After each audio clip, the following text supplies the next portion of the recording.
3D printing tip of the week number 3. So today I'm going to talk about how I use generative AI to create 3D models. This is a model that I created. It came out great. Typically in my workflow, I do 3 different things. I type in a prompt. You might use ChatGPT or Gemini or something else. That prompt generates an image. It generates an image.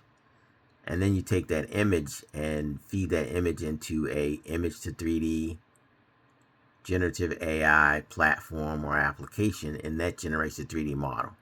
Then typically I take that model into Nomad Sculpt and then edit the imperfections, because there's almost always imperfections, right? Because the process or the science isn't foolproof yet. But today I got a really good model without having to do any editing at all.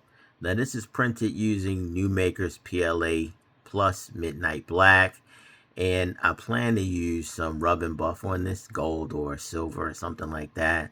And the Newmaker's PLA really pops when you use the rub and buff. So the science, let's just jump back a little bit. The science of creating an effective prompt, what you're going to need, is called prompt engineering.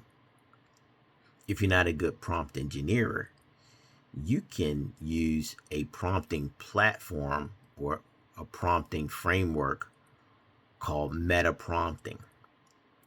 It is basically a way that you trick the AI, or you trick the AI to create the prompt for you, right?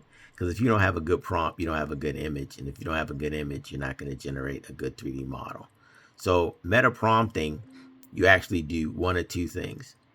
You take a prompt that you created as best you can, type it into the AI application, and say, hey, this is the best I can do. How can you make this better? Can you improve this prompt? Here's what I'm trying to do. I'm trying to create this half lion, half man character that has armor, and it's a bust, basically a bust, and I want you to create a 3D model from it. And then the AI is going to give you tips on how you can make your prompt better and actually give you better versions of your prompt. So this is how you use AI to help you use AI. So these are the tips of the week. I guess I have to print out the teeth and glue it in, and then we'll be good. So tip of the week, number 3. Got any questions? Let me know. Holla at your boy.